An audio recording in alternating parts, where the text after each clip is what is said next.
लोकसभा चुनाव संपन्न हो चुका है। चुनावी परिणाम आने के बाद देश में नई सरकार बनाने को लेकर कवायद तेज हो गई है। 2024 के चुनाव में एनडीए के खाते में 292 तो इंडिया के पास 234 सीटें हैं। इस बार जनता जनार्दन ने बहुमत किसी को नहीं दिया। अपने दम पर सरकार बनाने के लिए 272 सीटें चाहिए होती हैं, लेकिन बीजेपी इस बार 240 सीटें ही जीत पाई है। ऐसे में बीजेपी को इस बार केंद्र में हैट्रिक लगाने के लिए खासकर टीडीपी और जेडीयू की जरूरत पड़ेगी।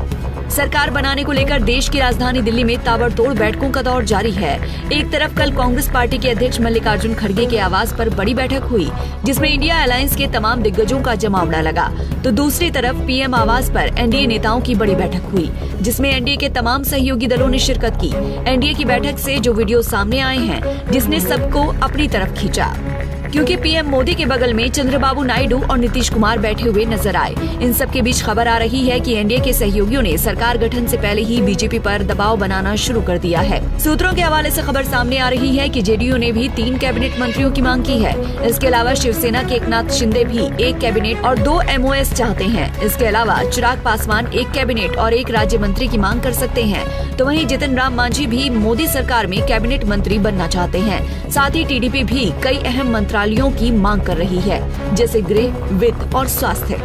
लोकसभा चुनाव में भाजपा को अकेले दम पर बहुमत नहीं मिलने में वोट शेयर के आंकड़ों की दिलचस्प कहानी है। मात्र 0.7% कम वोट से बीजेपी अपनी 63 सीटें गंवा बैठी। जिस बीजेपी को 2019 के लोकसभा चुनाव में 303 सीटें मिली, उसी बीजेपी को 2024 के लोकसभा चुनाव में 240 सीटें ही मिली हैं। सीटें इतनी कि अपने दम पर सरकार भी नहीं बना सकते। सहयोगियों का सहारा लेकर केंद्र की सत्ता पर विराजमान होंगे। जेडीयू चीफ नीतीश कुमार और टीडीपी चीफ चंद्रबाबू नायडू दोनों ही अपने राज्य को विशेष दर्जे की सौगात मांग रहे हैं। ऐसे में इस बार कहानी बड़ी ही उलझी हुई है। इस बार के चुनाव में मोदी सरकार के 22 केंद्रीय मंत्रियों को हार का सामना करना पड़ा। यहाँ तक कि अयोध्या भी बीजेपी अपने हाथ से गंवा बैठी। इधर महाराष्ट्र के डिप्टी सीएम देवेंद्र फडणवीस ने इस्तीफे की पेशकश कर दी है। जिस सूबे में लोकसभा की सबसे ज्यादा सीटें हैं, वहीं बीजेपी को सबसे बड़ा झटका लगा है, चाहे वो उत्तर प्रदेश हो या फिर महाराष्ट्र, बिहार या पश्चिम बंगाल। ऐसे में सवाल ये उठ रहा है कि आखिरकार इस चुनावी नतीजे से बीजेपी के अंदर क्या बदल जाएगा। इस लोकसभा चुनाव में महिला सांसदों में भी काफी कमी देखने को मिली है। 543 सदस्यों में से सिर्फ 73 महिलाएं हैं। 2014 के चुनाव के बाद पहली बार बीजेपी को सहयोगी दलों की जरूरत है।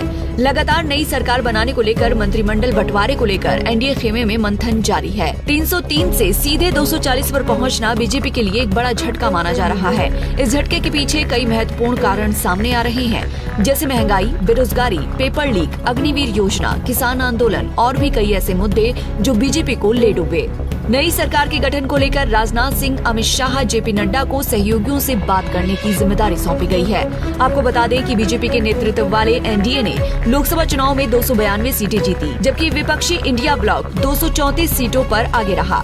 भाजपा 240 सीटों पर विजयी रही, जो 272 के बहुमत के आंकड़े से कम है, जबकि कांग्रेस 99 सीटें जीतने में कामयाब रही, जो 2019 की 52 सीटों की तुलना में 47 सीटें अधिक है। इतना तो तय है कि नरेंद्र मोदी को बतौर प्रधानमंत्री 5 साल सरकार चलानी है, तो उन्हें चंद्रबाबू नायडू और नीतीश कुमार के साथ की जरूरत होगी। एनडीए में सबसे बड़ी पार्टी बीजेपी है। इसके बाद चंद्रबाबू नायडू की टीडीपी है, जिसके 16 सांसद हैं। तीसरे नंबर पर नीतीश कुमार की जेडीयू है, जिसके पास 12 सीटें हैं। यानी नायडू और नीतीश के पास कुल 28 सांसद हैं। लिहाजा एनडीए की सरकार बनी रहे, इसके लिए प्रधानमंत्री नरेंद्र मोदी को दोनों का साथ बहुत जरूरी है। चंद्रबाबू नायडू और नीतीश कुमार दोनों के ही रिश्ते पीएम मोदी से उतार चढ़ाव भरे रहे हैं।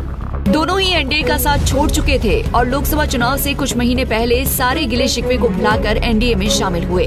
नरेंद्र मोदी और नीतीश कुमार के खट्टे रिश्ते खुलकर 2013 में सामने आए थे, जब बीजेपी ने नरेंद्र मोदी को प्रधानमंत्री पद का उम्मीदवार बनाया तो नीतीश बाबू नाराज हो गए और 17 के रिश्ते को खत्म कर टाटा बाय बाय कर दिया। 2019 के लोकसभा चुनाव के दौरान मोदी और नायडू के बीच कई बार तीखी बयानबाजी भी हुई। बहरहाल नरेंद्र मोदी ने प्रधानमंत्री पद से इस्तीफा दे दिया है। नई सरकार के गठन को लेकर ताबड़तोड़ बैठकों का दौर जारी है। कयास लगाए जा रहे हैं कि नरेंद्र मोदी 9 जून को तीसरी बार प्रधानमंत्री पद की शपथ ले सकते हैं। बस अंतर इतना है कि 2014-2019 में मोदी सरकार हुआ करती थी, लेकिन 2024 में एनडीए सरकार होगी। Bureau report, Punjab Kesari.